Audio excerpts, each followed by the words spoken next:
Hello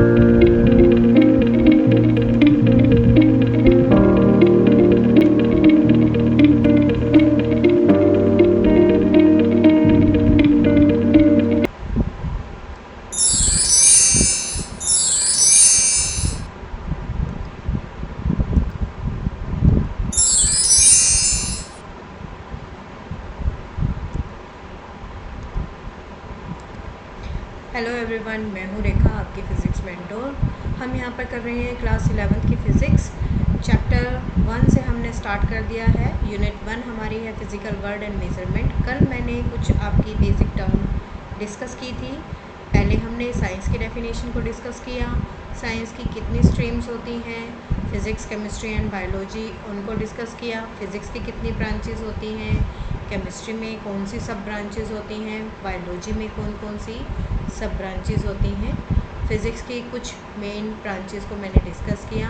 5 main branches को मैंने यहाँ पे डिस्कस किया था। आप चाहें तो मेरी प्रीवियस वीडियो पर जाकर उसको देख सकते हैं। आपको वो पांचों टाइप की सब फिज़िक्स डेफिनेशंस जो हैं वो क्लियर हो जाएंगी। विद एग्जांपल मैंने एक्सप्लेन की हैं। यहाँ पर हम आगे करेंगे अपने नेक्स्ट टॉपिक के साथ। यहाँ पर जो आपके पास फिज़िकल वर्ड एंड मेजरमेंट है, उसमें हम 4 फंडामेंटल फोर्सेस के बारे में पढ़ेंगे। ये 4 फंडामेंटल फोर्सेस जो है हमारे नेचर में कौन कौन सी एग्जिस्ट होती हैं, इसके बारे में हम करते हैं डिस्कशन। ये है आपके पास 4 टाइप की फंडामेंटल फोर्सेस इन नेचर। चलिए स्टार्ट करते हैं हम। यहाँ पर सबसे पहले first fundamental force of the nature. First fundamental force of the nature है ग्रेविटेशनल फोर्स। बेटा, ग्रेविटेशनल फोर्सेस के बारे में आपने जूनियर क्लासेस में भी पढ़ा है, क्लास 10 तक की स्टडी में। ग्रेविटेशनल फोर्स क्या है आपका? Gravitational force is the force which is existing between 2 bodies centre. कोई भी 2 बॉडीज़ है, उनके सेंटर्स के बीच में ग्रेविटेशनल फोर्स जो है वो एग्जिस्ट करता है। ग्रेविटेशनल फोर्स आपके और हमारे बीच में भी एग्जिस्ट कर रहा है। ग्रेविटेशनल फोर्स प्लैनेट्स के बीच में भी एग्जिस्ट कर रहा है, और किन्हीं 2 नियर बाय ऑब्जेक्ट्स हो, चाहे फार ऑफ ऑब्जेक्ट्स हो, उनके बीच में भी ग्रेविटेशनल फोर्स जो है वो लग रहा है। तो ये जो ग्रेविटेशनल फोर्स है हमारे पास नेचर का बेसिक फंडामेंटल फोर्स है। और ये फोर्स क्या है? This force is the fundamental interaction in nature that cause object with mass to attract each other. इसी की वजह से एक ऑब्जेक्ट जो है दूसरे ऑब्जेक्ट को अपनी तरफ अट्रैक्ट कर सकता है। फॉर एग्ज़ाम्पल, अर्थ और सन के बीच में भी क्या है? ग्रेविटेशनल फोर्स एग्जिस्ट करता है। तभी आपके पास जो अर्थ है वो सन के लगाए हुए ग्रेविटेशनल फोर्स की वजह से, सन के लगाए हुए अर्थ पर ग्रेविटेशनल फोर्स की वजह से अर्थ को अपने अराउंड एक पर्टिकुलर ऑर्बिट में रिवॉल्व कराता है। सो ये आपके पास क्या है? फोर्स ऑफ अट्रैक्शन ही तो दिखा रहा है अर्थ के बीच में और सन के बीच में। तो इसमें आपको एक चीज़ और क्लियर हो गई है। यहाँ पर नेक्स्ट लाइन में दे रखा है, it is a non contact force. Non contact force का मतलब है कि ज़रूरी नहीं है 2 चीज़ें जो एक दूसरे के कॉन्टैक्ट में हैं, टच में हैं, उन्हीं पर ग्रेविटेशनल फोर्स लगेगा। जो चीज़ें आपके पास कॉन्टैक्ट में नहीं हैं, कुछ डिस्टेंस पे रखी हुई हैं, उनके बीच में भी आपका ग्रेविटेशनल फोर्स एग्जिस्ट करता है, राइट। इसीलिए इसे क्या बोल रहे हैं? It is a non contact force, right. So यहाँ पर आगे क्या बोल रहा है? It is a non contact force meaning objects do not need to touch to exert this force on one another and it acts over infinite distance. मतलब क्या है कि ये किसी 2 नियरेस्ट ऑब्जेक्ट्स के बीच में भी लग सकता है और किसी फार ऑफ डिस्टेंस पे, इनफाइनाइट डिस्टेंस पे रखे हुए ऑब्जेक्ट के बीच में, और यहाँ पे अर्थ के ऊपर रखे हुए किसी ऑब्जेक्ट के बीच में भी लग सकता है, राइट। मान लीजिए एग्जांपल के लिए अगर हम अपने अर्थ के ऊपर रखे एक छोटे ऑब्जेक्ट की बात करें और सन की बात करें, तो यहाँ पर आपका जो यहाँ पर अर्थ पर रखा हुआ ऑब्जेक्ट है वो क्या है? पॉइंट ऑब्जेक्ट, बहुत ही छोटा स्मॉल साइज़ का ऑब्जेक्ट है, और सन क्या है? बहुत ही लार्ज साइज़ का ऑब्जेक्ट है। तो इसमें आपके पास उस छोटे ऑब्जेक्ट और सन के बीच में भी ग्रेविटेशनल फोर्स जो है वो एग्जिस्ट कर रहा है। अर्थ के बीच में और अनदर प्लैनेट के बीच में भी ग्रेविटेशनल फोर्स एग्जिस्ट कर रहा है। सो ये क्या है? बेसिक फंडामेंटल इंटरेक्शन फोर्स है, जो कि किन्हीं भी दो मासेस को अपने एक दूसरे के विद रिस्पेक्ट अट्रैक्ट होने की प्रॉपर्टी प्रोवाइड करता है। एक दूसरे के विद रिस्पेक्ट में attractive force of nature denote करता है, that is gravitational force, right. Next हमारे पास क्या है, electromagnetic force. What are the electromagnetic force? Electromagnetic force जो है वो दो चीज़ों को मिलकर बनाया गया है। एक है वर्ड आपके पास इलेक्ट्रो यहाँ पर, दूसरा क्या है, मैग्नेटिक। इलेक्ट्रोमैग्नेटिक फोर्स जो है वो भी आपका एक फंडामेंटल फोर्स ही है। ग्रेविटेशनल फोर्स के बाद जो है हमारे पास यहाँ पर जो नेक्स्ट टाइप का electromagnetic force, yes, electromagnetic force जो है वो दो तरीके के फोर्सेस से मिलकर बना है। एक है इलेक्ट्रोमैग्नेटिक, एक है इलेक्ट्रिक फोर्स और दूसरा क्या है, मैग्नेटिक फोर्स। तो यहाँ पर इलेक्ट्रोमैग्नेटिक वर्ड में दो तरीके के फोर्सेस जो हैं वो कंबाइन है। पहला फोर्स हमारे पास क्या हो गया, इलेक्ट्रिक फोर्स, और दूसरा फोर्स हमारे पास क्या हो गया है, मैग्नेटिक फोर्स।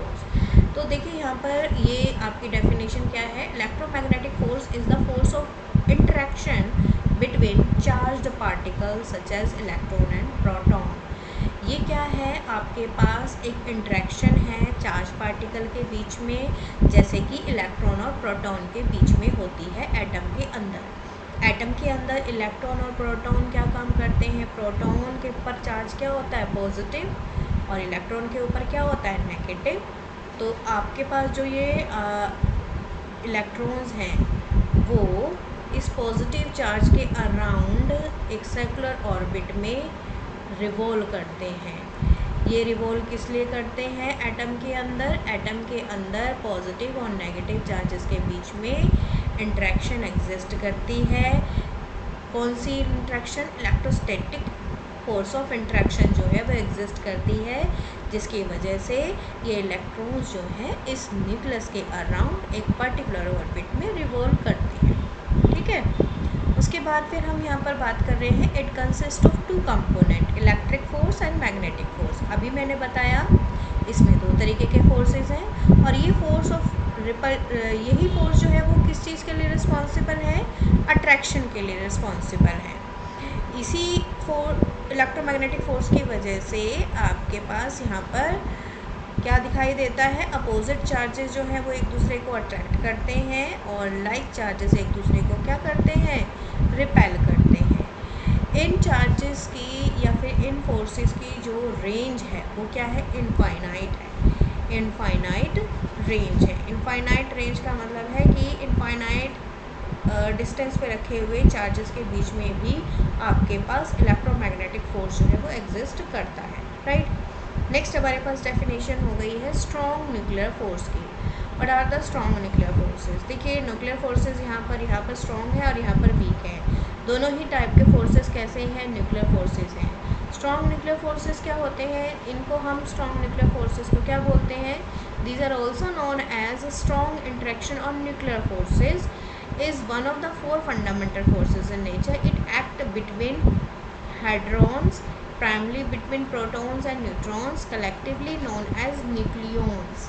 देखिए यहाँ पर hadrons जो है वो वर्ड यूज़ किया गया है और न्यूट्रॉन्स वर्ड यूज़ किया गया है। न्यूट्रॉन्स जो हैं वो कलेक्टिवली न्यूक्लियॉन्स को डिनोट कर रहा है। न्यूक्लियॉन्स क्या होते हैं, न्यूक्लियॉन्स होते हैं जो कि न्यूक्लियस के अंदर होते हैं। न्यूक्लियस के अंदर क्या होता है, पॉजिटिव चार्ज होता है, और ये पॉजिटिव चार्ज कैसे आता है न्यूक्लियस के अंदर, न्यूक्लियस के अंदर बेसिकली प्रोटॉन और न्यूट्रॉन दोनों पॉजिटिव होते हैं, दोनों ही प्रेजेंट होते हैं।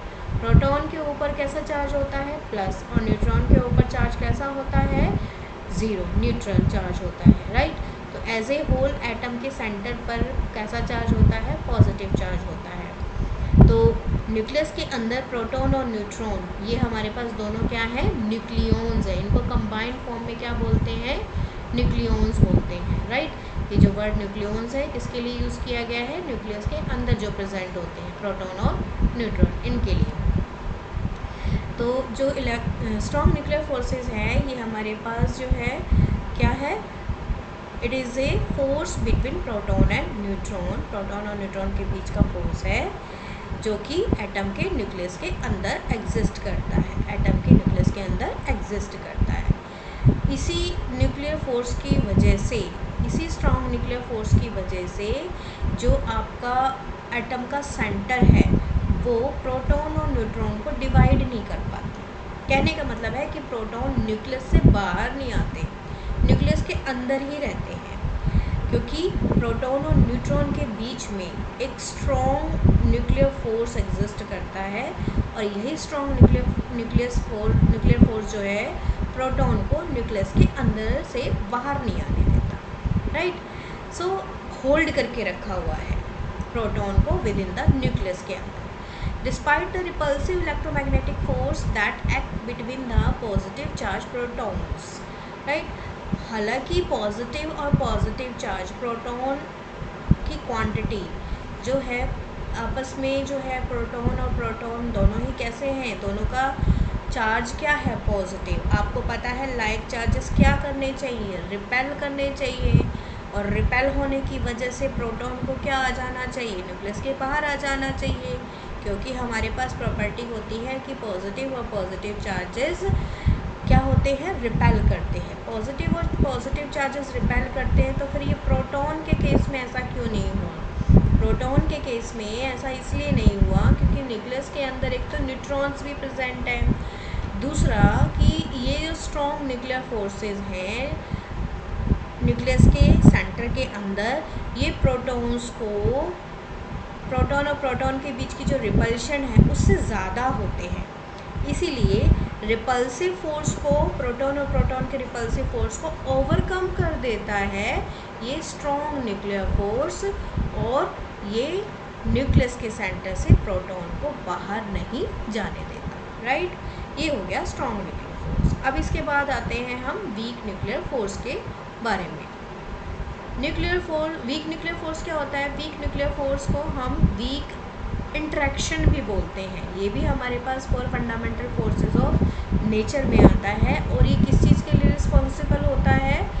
It is responsible for the changing the type of सब atomic particle and enabling nuclear fusion in star. Nuclear fusion जो प्रोसेस है, न्यूक्लियर फ्यूज़न प्रोसेस क्या होता है। न्यूक्लियर फ्यूज़न प्रोसेस होता है जिसमें आपके पास जो है आपका जो एक हैवी न्यूक्लियाई है वो स्मॉल न्यूक्लियाई में डिवाइड होता है। हैवी न्यूक्लियाई किस में डिवाइड होता है, स्मॉल न्यूक्लियाई में डिवाइड हो जाता है। तो वीक न्यूक्लियर फोर्स जो है ये आपके पास सब एटॉमिक पार्टिकल्स के बीच में चेंज लेके आने के लिए रिस्पॉन्सिबल है। These are responsible for changing the type of सब atomic particle. Subatomic particles के टाइप को चेंज करने के लिए यूज़ होते हैं। ये एक हैवी न्यूक्लियाई को स्मॉलर न्यूक्लियाई में कन्वर्ट करने के लिए वीक न्यूक्लियर फोर्स का यूज़ होता है। जैसे कि हम अपने सन का एग्जांपल ले लेते हैं या फिर किसी स्टार का एग्जांपल ले लेते हैं। स्टार के अंदर जो है लगातार हीलियम बम्बार्डमेंट होती रहती है। हीलियम बम्बार्डमेंट की वजह से आपके जो हैवी न्यूक्लियाई हैं वो स्मॉल न्यूक्लियाई में टूटते रहते हैं, और न्यूक्लियर फ्यूज़न प्रोसेस जो है वो लगातार होता रहता है, जिसकी वजह से एक स्टार के अंदर खुद की लाइट क्या होती है, इमिट होती है। या फिर सन जो है हमारा वो भी एक स्टार ही है, और सन के अंदर भी न्यूक्लियर फ्यूज़न ही होता है, जिसकी वजह से वो इतने अमाउंट में लाइट को प्रोड्यूस करता है, हीट को प्रोड्यूस करता है। So these are the 4 fundamental forces in nature. ये बेटा मैंने आपको यहाँ पर ये जो चारों टाइप के 4 फंडामेंटल फोर्सेस ऑफ नेचर बताए हैं, ये आपको आपकी जानकारी में होने चाहिए।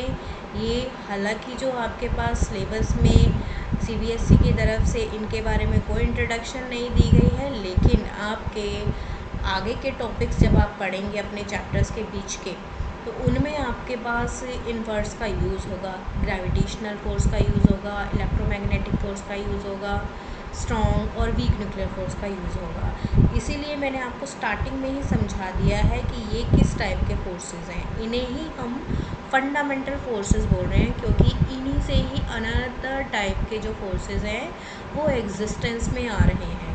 इसीलिए आपको इनकी बेसिक नॉलेज होनी चाहिए। अब हम करने जा रहे हैं अपना मेन पार्ट, जो कि सिलेबस में आपके मेंशन है और आपको उस पर फोकस करने की ज़्यादा ज़रूरत है।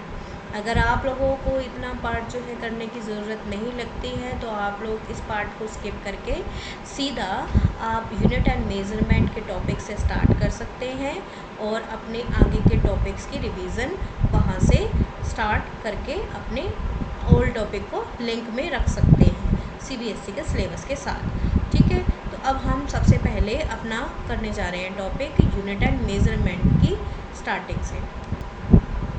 और एक चीज़ मैं आपको कहूँगी कि अगर आपको लगता है कि आप इन चीज़ों को नोट डाउन कर सकते हैं अपनी नोटबुक में तो आप प्लीज़ उन्हें नोट डाउन कर लीजिएगा। और अगर आपको लगता है कि मैं स्क्रीनशॉट से ही पढ़ सकती हूँ या पढ़ सकता हूँ तो आप इनका स्क्रीनशॉट लेके इनको अपने रिवीजन वर्क के लिए रखिएगा, ताकि आप अगर कोई चीज़ आपसे पूछी जाती है आगे आप इनको रिकॉल कर सकें और आसानी से इन टॉपिक को देख सकें।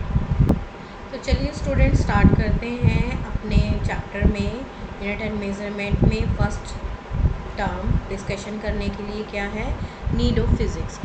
नीड ऑफ फिज़िक्स का मतलब क्या है कि हमें फ़िज़िक्स की ज़रूरत क्यों है।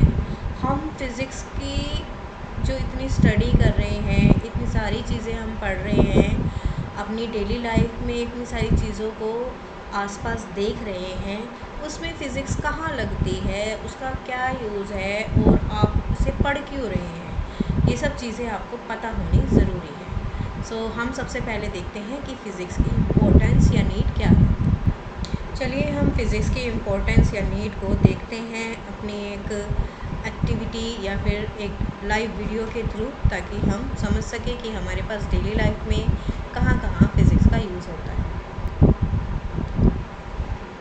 Importance of physics in our daily life. 1. Automobile technology is based on the principles of thermodynamics. 2. Nuclear energy is used on a large scale to produce electric power. 3. Radar technology is based on the rules of physics. 4. Lasers are widely used in medical science. 5. All the electrical devices which are used as home application are based on physics rules and laws. Thanks for watching.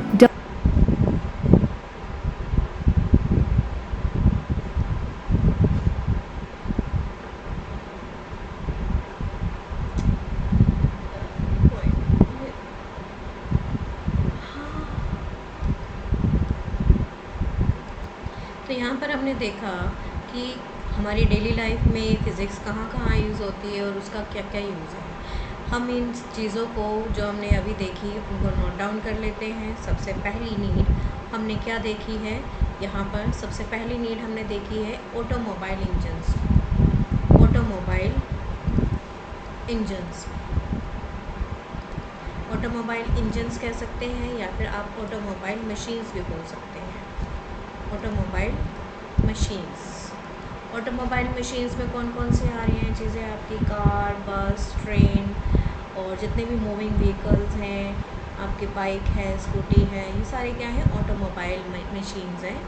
In automobile machines में आपने देखा है सब में engine का use होता है, और ये इंजन जो है ये किस ब्रांच ऑफ फिज़िक्स की देन है, थर्मोडायनेमिक्स।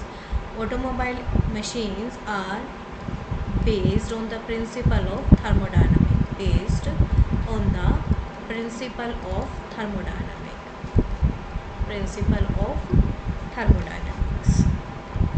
thermodynamics। ये हमारे पास थे फर्स्ट एप्लीकेशन या first need of physics. Second need of physics हमारे पास, सेकंड एप्लीकेशन हमारे पास है न्यूक्लियर पावर प्लांट और न्यूक्लियर एनर्जी। न्यूक्लियर एनर्जी जो हमारे पास न्यूक्लियर पावर प्लांट में इतने बड़े स्केल पर यूज़ होती है, वो न्यूक्लियर एनर्जी जो है वो हमारे पास किस चीज़ के लिए रिस्पॉन्सिबल है, इलेक्ट्रिक पावर के लिए रिस्पॉन्सिबल है। तो हम यहाँ पर सेकेंड एप्लीकेशन लिख सकते हैं अपनी, that nuclear energy is used to produce electric power on a large scale।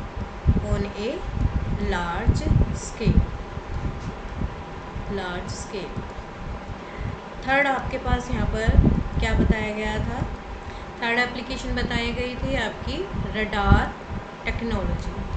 Radar technology का यूज़ आप कहाँ कहाँ करते हैं? रडार टेक्नोलॉजी का यूज़ आप एक स्टेशन से दूसरे स्टेशन तक सिग्नल्स को सेंड करने और रिसीव करने में करते हैं। रडार टेक्नोलॉजी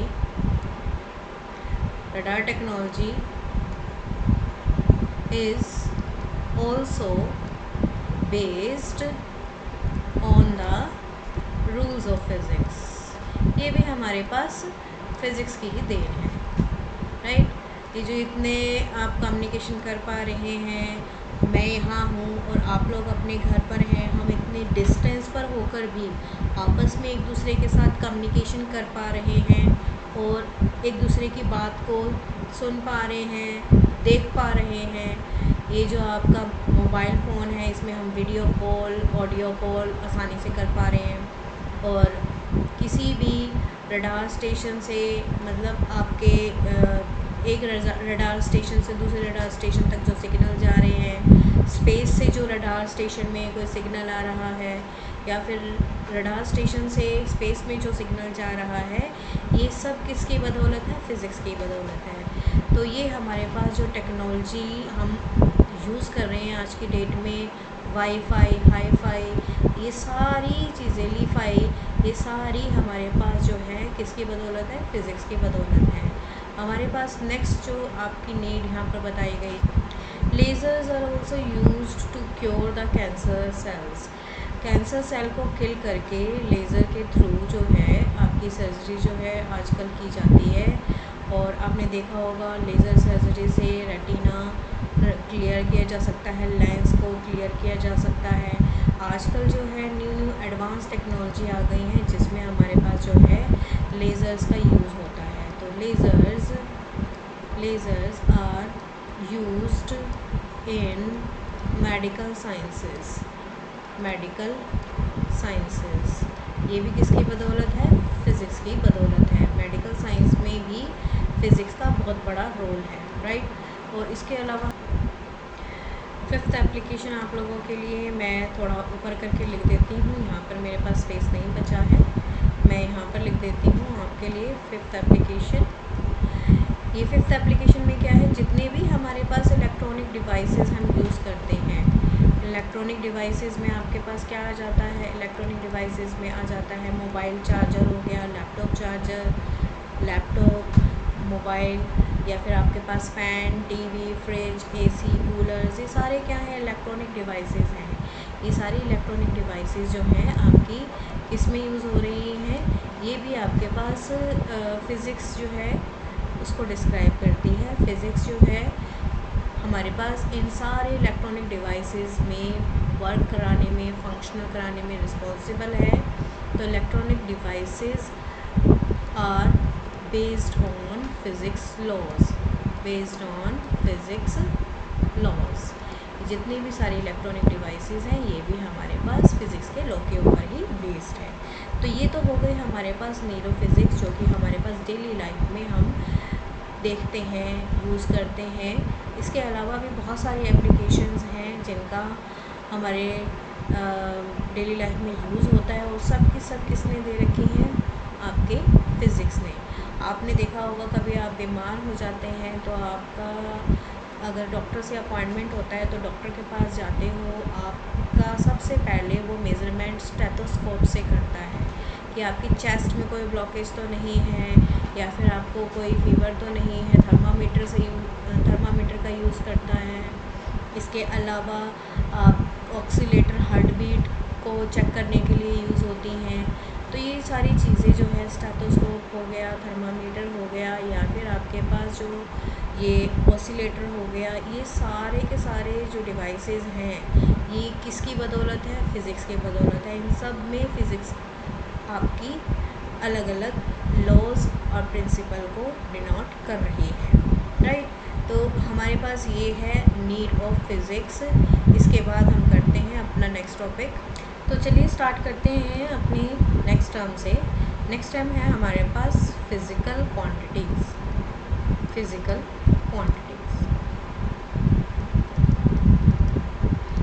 क्वांटिटीज़ क्या होती है? देखिए, फिज़िकल क्वांटिटीज़ होती हैं, these are those quantities which can be measure directly और इनडायरेक्टली बाय फिज़िक्स लॉज या फिज़िकल लॉज और कॉल्ड द फिज़िकल क्वांटिटीज़। वो क्वांटिटीज़ जिन्हें हम फिज़िकली मेज़र कर सकते हैं डायरेक्टली या फिर इनडायरेक्टली, उन्हें हम बोलते हैं फिज़िकल क्वांटिटीज़। पहले हम इसकी डेफिनेशन लिख लेते हैं। Those quantities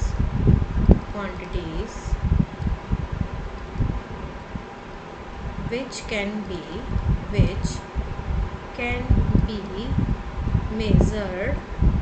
measured directly or indirectly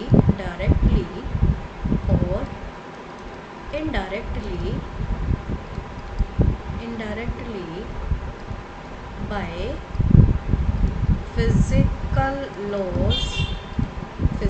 laws are called physical quantities. कहने का मतलब क्या है यहाँ पर मैं बताना चाह रही हूँ कि आपके पास वो क्वांटिटीज़ जिन्हें हम डायरेक्टली या फिर इनडायरेक्टली फिज़िकली मेज़र कर सकते हैं या फिज़िकली निकाल सकते हैं।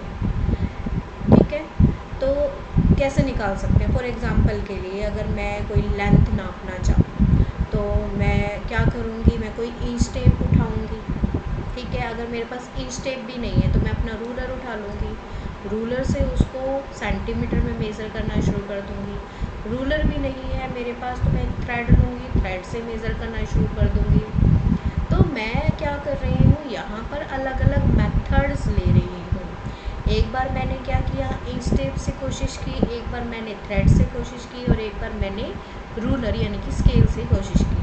तो यहाँ पर मेरे पास मेथड ऑफ मेज़रमेंट अलग अलग है, लेकिन मैं उसको फिज़िकली मेज़र कर पा रही हूँ। स्केल है तो स्केल की टर्म में डिफ़ाइन कर पा रही हूँ, थ्रेड है तो थ्रेड की हेल्प से, या फिर मैं अपने इस हैंड की हेल्प से भी उसे मेज़र कर सकती हूँ।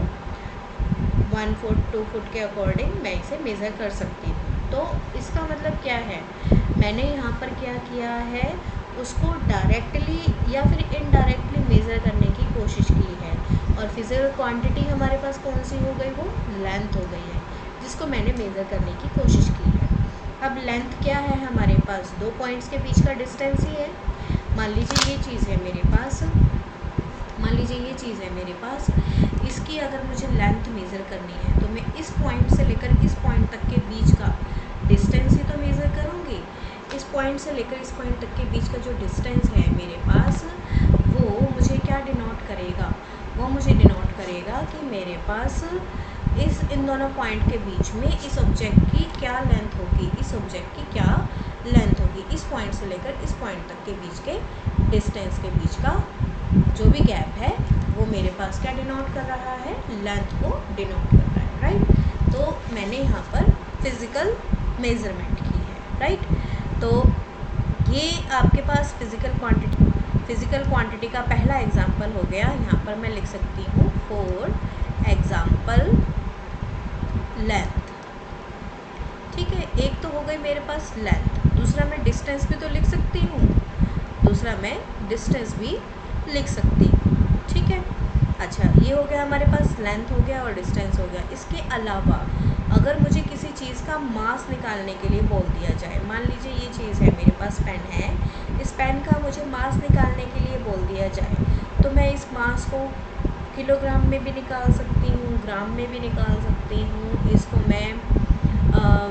इसको मैं पाउंड में भी निकाल सकती हूँ। तो ये मेरे पास अपना अपना मेथड ऑफ मेज़रमेंट हो गया है कि मैंने इसको किलोग्राम में, ग्राम में या फिर पाउंड में इसका मास फाइंड आउट किया है। तो मेरे पास अनदर फिज़िकल क्वांटिटी कौन सी हो गई, मास ऑफ द ऑब्जेक्ट। तो मैं यहाँ पर मेंशन कर देती हूँ, नेक्स्ट फिज़िकल क्वांटिटी क्या हो गई, मास।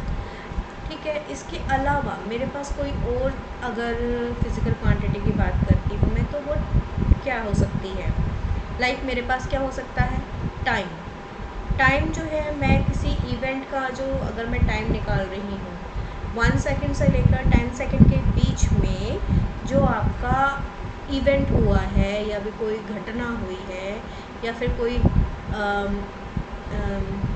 कोई भी चीज़ हुई है तो उसको आप कैसे मेज़र कर सकते हो? टाइम की हेल्प से तो मेज़र कर सकते हो। मान लीजिए आप घर से मार्केट के लिए निकले, तो घर से मार्केट के लिए आपको कुछ तो समय लगा ही होगा, कुछ तो टाइम लगा ही होगा।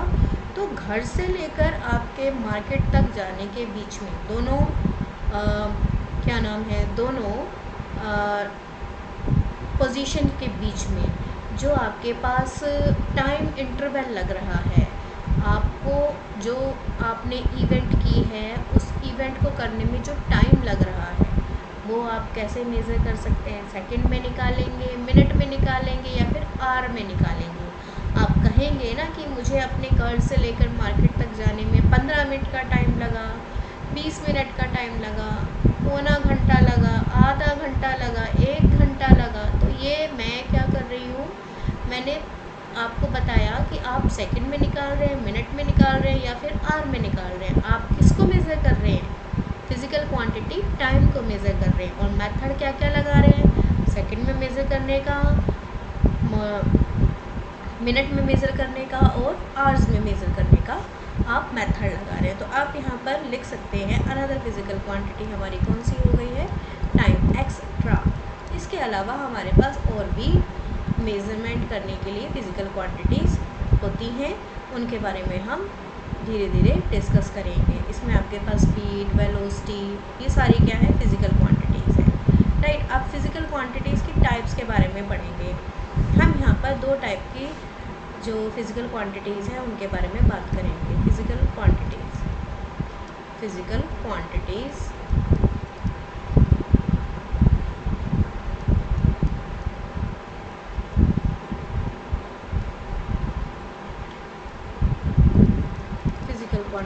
फ़िज़िकल क्वांटिटीज़ जो है वो आपके पास 2 तरीके की होती हैं।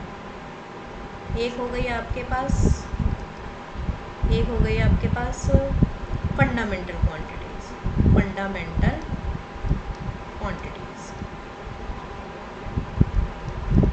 दूसरी हमारे पास क्या हो गई है? Derived quantities, right. तो सबसे पहले हम बात करेंगे फंडामेंटल क्वांटिटीज़ क्या होती है।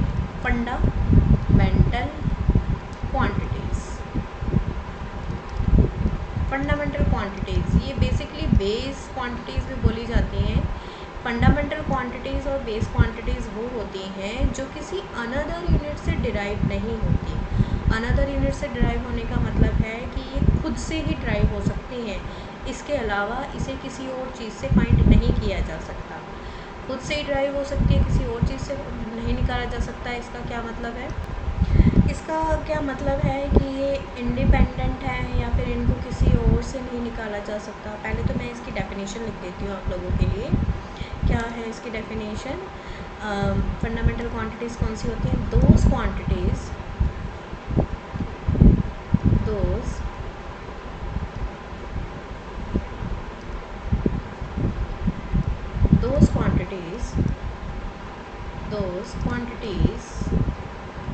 which can be measured independently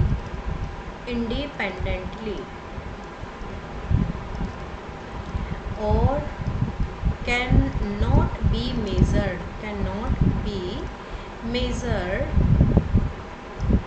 with any other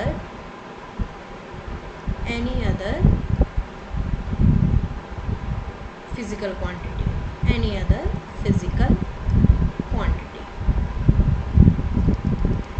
देखिए इसमें एग्जाम्पल के तौर पे मैं उठा रही हूँ आपका डिस्टेंस तो डिराइव हो गया। ये आपके पास जो है, मैं एग्जाम्पल के लिए ले लेती हूँ लेंथ ले लेती हूँ। देखिए जब भी हम किसी भी चीज़ को मेज़र करते हैं तो उसकी हमें क्या पता होनी चाहिए? लेंथ पता होनी चाहिए। अब वो लेंथ जो है आप किसी भी तरीके से निकाल सकते हैं। मैंने अभी आपको समझाया कि लेंथ किसी भी तरीके से निकाल सकते हैं। तो लेंथ जो है वो एक सेल्फ मेज़र्ड क्वांटिटी है या सेल्फ क्वांटिटी है, उसको किसी और चीज़ से नहीं निकाला जा सकता। अब आप खुद ही सोच के देखिए, अगर आपको इस पेन की आपको क्या निकालने के लिए बोल दिया जाए, लेंथ, तो लेंथ के लिए आप क्या करोगे, इन दोनों पॉइंट के बीच का डिस्टेंस ले लोगे, वो लेंथ हो जाएगी। लेकिन आप ये भी तो बोल सकते हैं उनके बीच का डिस्टेंस निकाल सकते हो, पर डिस्टेंस निकालने के लिए भी आपको किस चीज़ की ज़रूरत पड़ेगी, एक लेंथ मेज़र करने की ज़रूरत पड़ेगी। लेंथ की अगर आप यूनिट देखें, देखो मीटर होती है, और डिस्टेंस की भी क्या होती है, मीटर होती है। अब डिस्टेंस तो 2 पॉइंट के बीच का निकालने के लिए लेंथ हो सकती है, लेकिन लेंथ को निकालने के लिए क्या होता है, कुछ नहीं, लेंथ ही निकालनी पड़ती है। तो इसका मतलब क्या है कि आपके पास लेंथ क्या है, एक बेसिक फंडामेंटल क्वांटिटीज़ है, राइट।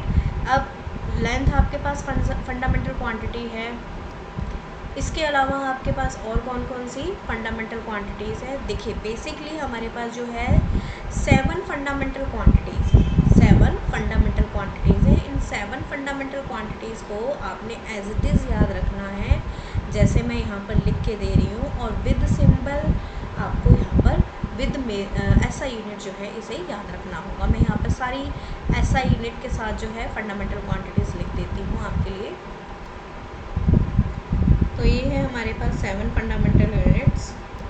देखिए बेटा, ये है आपके पास 7 फंडामेंटल यूनिट। मैंने कॉलम बना दिया है serial number, physical quantity, symbol, SI unit. यहाँ पर हमारे पास देखिए जो फर्स्ट है आपके पास एसआई यूनिट, एक सेकेंड, मैंने यहाँ पर आप सीरियल नंबर लिखना था। देखिए यहाँ पर हमारे पास जो है फर्स्ट फिजिकल क्वांटिटी है लेंथ, सेकंड है मास, थर्ड है टाइम, फोर्थ है आपके पास करंट, फिफ्थ है हमारे पास टेम्परेचर, सिक्स्थ है हमारे पास quantity of matter,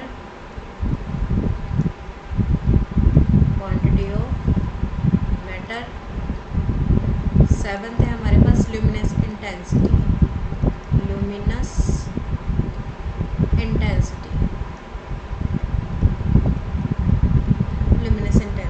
right.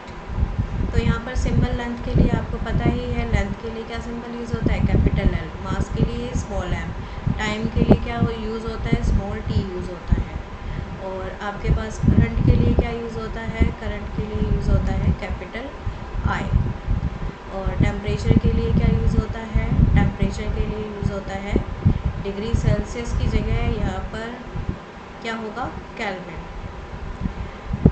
Kelvin में हम टेम्परेचर को मेज़र करेंगे, केल्विन के से, ठीक है। और जो आपके पास क्वांटिटी ऑफ मैटर है वो किस में रिप्रेजेंट होती है, मोल में रिप्रेजेंट होती है। सिंबल होगा पर मोल, सिंपल होगा मोल, ठीक है। MOL से भी लिख सकते हैं या फिर MOLE से भी लिख सकते हैं। ल्यूमिनस इंटेंसिटी का सिंबल होता है CD। CD किस लिए होता है, ये ऐसा यूनिट होती है इसकी कैंडेला, और क्वांटिटी ऑफ मैटर की कितनी क्या होती है, मोल। ये भी हमारे पास टेम्परेचर जो है वो किस में होता है, केल्विन में। करंट जो होता है वो किस में होता है, एम्पियर में होता है। टाइम होता है सेकेंड में। एम यहाँ पर मास जो है वो किस में मेज़र होता है, किलोग्राम में मेज़र होता है। मास किस में मेज़र होता है, किलोग्राम में, और लेंथ किस में मेज़र होती है, लेंथ मेज़र होती है मीटर में, right. These are the 7 fundamental units. ये जो है ये आपके पास सारी फंडामेंटल यूनिट्स इम्पोर्टेंट है, ये आपको एज इट इज़ लर्न होनी चाहिए। सारी फंडामेंटल क्वांटिटीज़ आपके पास जो है हर टॉपिक में, हर दूसरे तीसरे टॉपिक में आपकी यूज़ होंगी, तो प्लीज़ इसको याद रख के चलिएगा। ये आपके पास फंडामेंटल और द बेस क्वांटिटी है, बेस फिजिकल क्वांटिटीज़, राइट। इसके बाद आ जाती है हमारे पास डिराइव्ड क्वांटिटीज़। डिराइव्ड क्वांटिटीज़ क्या होती है, डिराइव्ड क्वांटिटीज़ क्या होती है, देखिए ज़रा डिराइव्ड क्वांटिटीज़ क्या होती है। Derived quantities are those quantities which can be derived from the fundamental quantities। जो quantities आपकी fundamental quantities से derive हो जाती हैं उन्हें हम क्या बोलते हैं, डिराइव्ड क्वांटिटीज़ बोलते हैं। ठीक है, तो आप यहाँ पर मेंशन कर दीजिए डिराइव्ड क्वांटिटीज़ कौन सी होती हैं, derived quantities.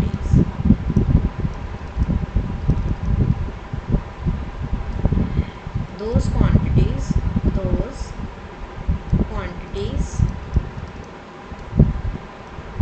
which can be measured with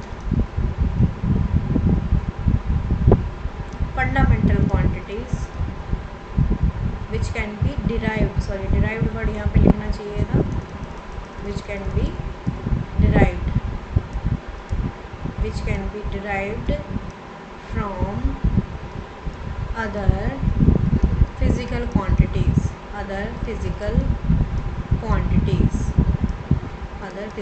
quantities are called derived quantities। For example के लिए इसमें क्या आ जाएगा,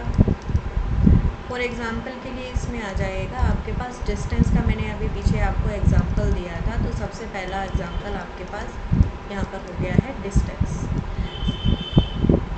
सबसे पहला एग्जाम्पल आपके पास क्या है,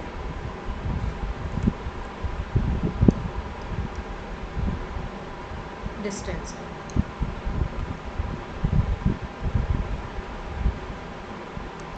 ठीक है, अब ये देखिए, समझिए इस डिस्टेंस को आप कैसे कह रहे हैं कि ये आपके पास डिराइव्ड क्वांटिटी है।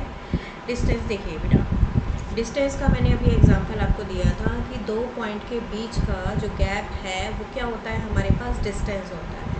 और इसी को ही अगर हम स्केल से मेज़र कर दें तो इसे ही हम क्या कहते हैं, लेंथ। डिस्टेंस की यूनिट क्या होती है, मीटर, और लेंथ की यूनिट भी क्या होती है, मीटर। अब डिस्टेंस क्या होता है, दो पॉइंट के बीच का गैप, और वो आपका किससे मेज़र होता है, इस पूरी लेंथ को मेज़र करके आएगा। इस पूरी लेंथ को मेज़र करके आपके पास क्या आ रहा है, डिस्टेंस आ रहा है। तो इसका मतलब डिस्टेंस आपका किस यूनिट से डिराइव हुआ है, किस फंडामेंटल क्वांटिटी से डिराइव हुआ है, लेंथ से डिराइव हुआ है, लेंथ से डिस्टेंस डिराइव हुई है। तो इस तरीके की जो क्वांटिटीज़ हैं उन्हें हम बोलते हैं डिराइव्ड क्वांटिटीज़, राइट। इसी तरीके से हमारे पास जो है स्पीड, टाइम, स्पीड हो गई, वेलोसिटी हो गया, डिस्प्लेसमेंट हो गया, ये सारी हमारे पास क्या है, डिराइव्ड क्वांटिटीज़ हैं। आप इनके एग्जांपल भी लिख सकते हैं। डिस्प्लेसमेंट है, ये भी आपकी डिराइव्ड क्वांटिटी है। स्पीड हो गया, स्पीड और वेलोसिटी लिखे जा सकते हैं। एक्सेलरेशन लिखी जा सकती है, एक्सेलरेशन जो है वो भी लिखी जा सकती है, एक्सेट्रा। ये हमारे पास क्या हो गई है, डिराइव्ड क्वांटिटीज़ हो गई हैं। ठीक है, इसके अलावा हमारे पास जो है थर्ड टाइप की क्वांटिटीज़ भी होती हैं, उन्हें हम बोलते हैं सप्लीमेंट्री क्वांटिटीज़। सप्लीमेंट्री क्वांटिटीज़ के बारे में हम कल करेंगे। आज के लिए इतना ही काफ़ी है। हमने आज क्या क्या चीज़ें रिवाइज़ करी हैं देख लेते हैं एक बार ज़रा।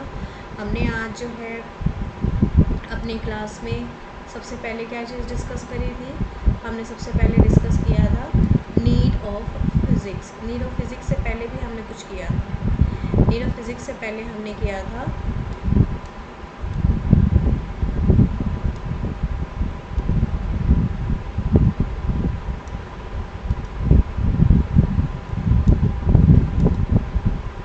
ये किया था हमने फंडामेंटल फोर्सेस इन नेचर। सबसे पहले हमने फंडामेंटल फोर्सेस इन नेचर किए थे, सारे टाइप के फंडामेंटल फोर्सेस हमने डिस्कस किए।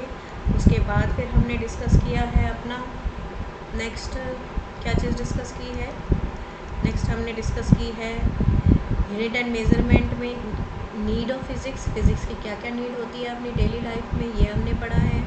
उसके बाद फिर हमने किया है फ़िज़िकल क्वांटिटीज़ क्या होती हैं, फ़िज़िकल क्वांटिटीज़ के टाइप कितने हैं। उसके बाद फिर हमने फंडामेंटल क्वांटिटीज़ देखी। फंडामेंटल क्वांटिटीज़ 7 टाइप्स की होती हैं। 7 फंडामेंटल टाइप्स को हमने लिख लिया विद सिंबल्स और SI यूनिट। उसके बाद फिर हमने करी हैं डिराइव्ड यूनिट्स, डिराइव्ड क्वांटिटीज़ और डिराइव्ड यूनिट्स। ये सारे हमारे पास क्या है, आज की क्लास के लिए काफ़ी है। इतना जो है आप लोग लर्न करिएगा, रिवाइज़ करिएगा, और फिर हम मिलते हैं अपनी नेक्स्ट क्लास में।